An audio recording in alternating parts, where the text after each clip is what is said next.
Hello everyone, good afternoon. जैसा कि आप लोगों को पता है, चैप्टर 20 में पार्ट बी जो है वो strike off LLP and it's distribution के बारे में बात करता है। हम लोग बेसिकली ये चीज़ स्किप कर देते हैं क्योंकि हमको लगता है कि स्ट्राइक ऑफ एलएलपी और कंपनी एग्जैक्ट सेम है।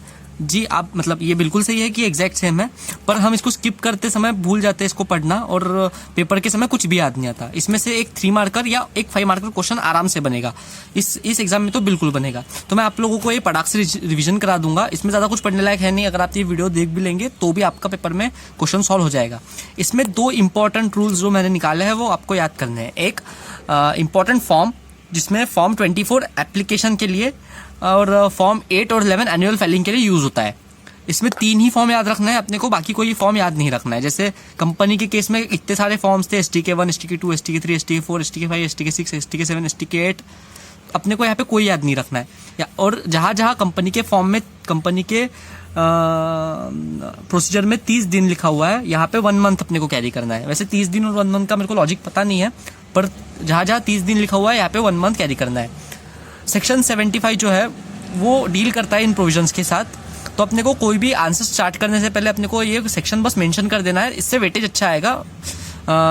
सेम लिखना है, section 75 deals with the provisions of removal of name of LLP from the register of LLP.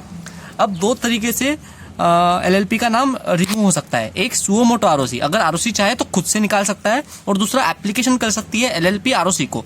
किस ग्राउंड पे आरओसी अपने को आरओसी एलएलपी का नाम हटा सकता है? तो ग्राउंड है, अगर रजिस्ट्रार को लगता है कि एलएलपी पिछले 2 साल से कोई भी बिजनेस कैरी आउट नहीं कर रही है, पिछले 2 फाइनेंशियल ईयर से या उससे ज़्यादा, तो आरओसी एलएलपी को एक नोटिस इशू करता है जिसमें वो लिखता है कि मैं आपका नाम हटाने वाला हूँ।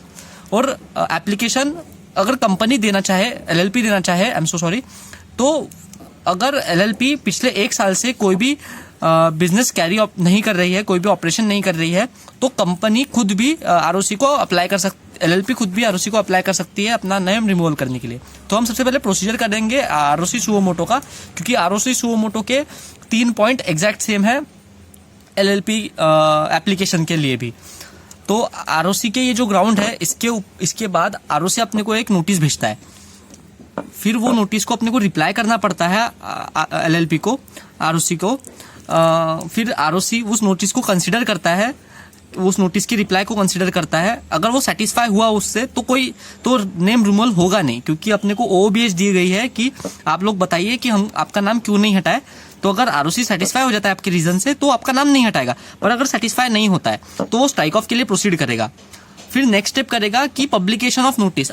जैसा वो नोटिस पब्लिकेशन कर देगा उसका एक एमसीए की वेबसाइट पे, एक ऑफिशियल गैजेट पे, और एक न्यूज़पेपर पे, और न्यूज़पेपर पे कर देगा इंग्लिश और वर्नाकुलर लैंग्वेज पे।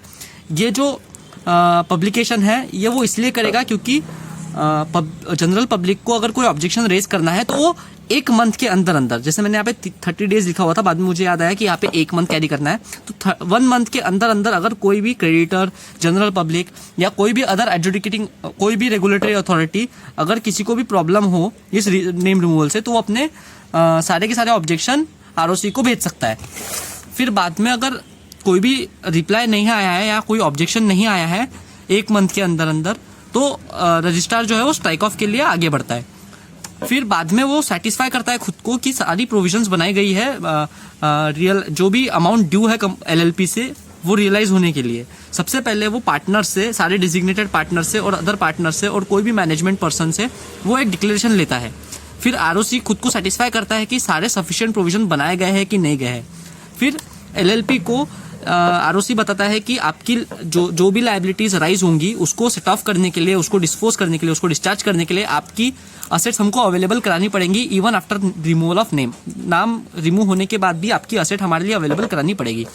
फिर बाद में ये सेटिस्फाई करने के बाद वो एक नोटिस इशू करेगा 1 मंथ की एक्सपायरी के बाद। जो ये 1 मंथ वाला पीरियड है जिसमें अपने को ऑब्जेक्शन लेना है, अगर कोई ऑब्जेक्शन नहीं आया तो वो एक एक्सपायरी 1 मंथ के बाद, 1 महीने के बाद नाम रिमूव कर देगा और वही ऑफिशियल गैजेट में भी पब्लिश कर देगा।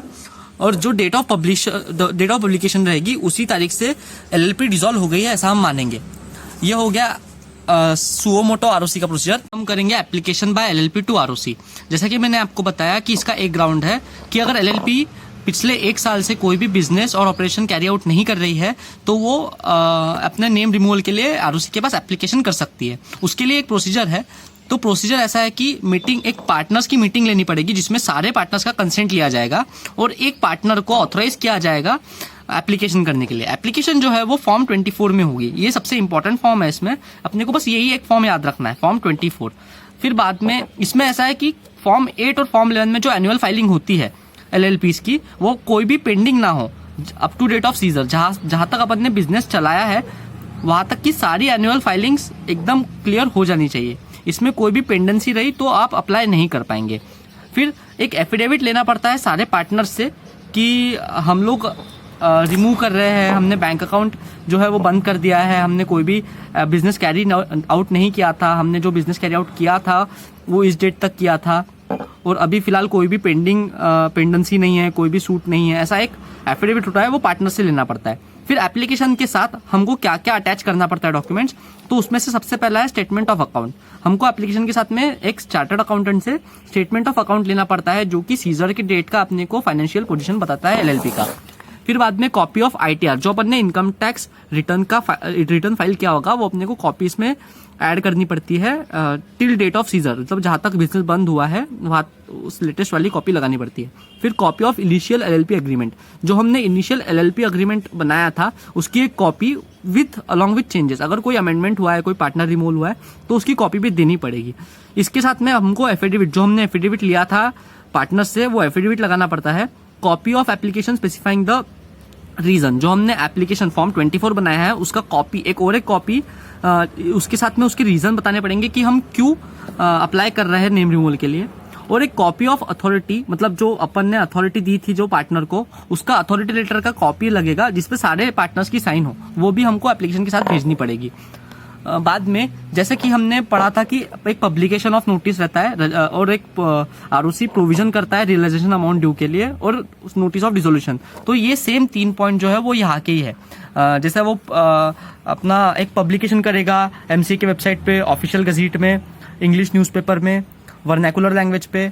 फिर बाद में वो अगर कोई ऑब्जेक्शन नहीं आया तो 1 मंथ के बाद वो स्ट्राइक ऑफ के लिए आगे बढ़ेगा। फिर बाद में प्रोविजन करेगा कि सारी लाइबिलिटी इनकी जो भी ड्यू लाइबिलिटी है सारी ये लोग डिस्चार्ज कर दे और इनके असेट भी अवेलेबल करा दे आफ्टर नेम रिमूवल। फिर बाद में वो नोटिस दे देगा डिसोल्यूशन की, और फिर सेम जिस डेट पे डिसोल्यूशन का नोटिस ऑफिशियल गेजेट में हो जाएगा पब्लिश, उस दिन उसको डिसॉल्व मानेंगे।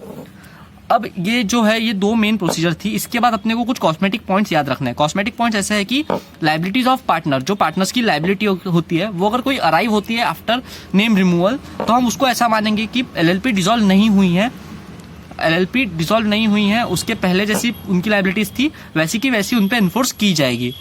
फिर बाद में इसमें जो भी प्रोविजंस दिए गए हैं वो ट्राइब्यूनल के पावर को, जो ट्राइब्यूनल के पास वाइंडिंग अप का पावर है उसको कोई भी इफेक्ट नहीं होगा। इस सारे प्रोविजन का कोई भी अगर वाइंडिंग अप में चली गई है तो उसको कोई भी रोक नहीं पाएगा स्टॉक ऑफ करने से।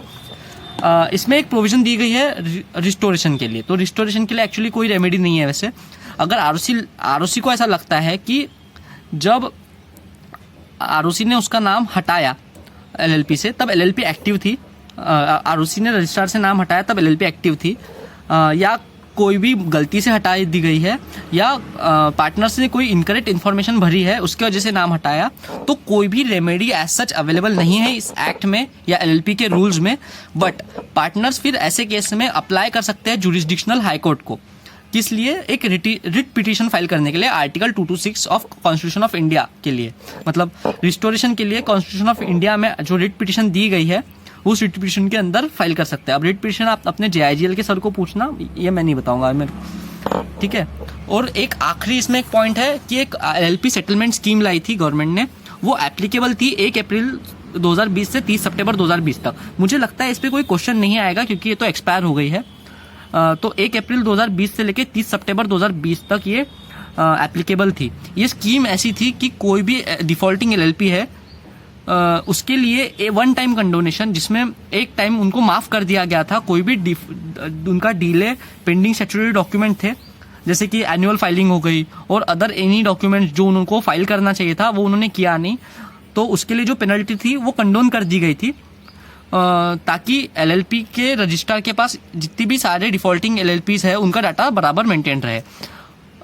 किस कौन सी एलएलपी इसके लिए एप्लीकेबल नहीं रहेगी, जिन्होंने पहले ही फॉर्म 24 फाइल कर दिया था नेम रिमूवल के लिए, वो इस स्कीम के लिए एप्लीकेबल नहीं रहेगी।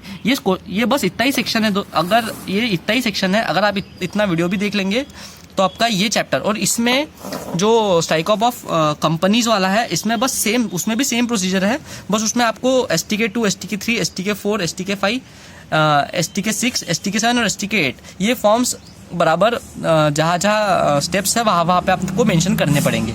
ठीक है, थैंक यू दोस्तों।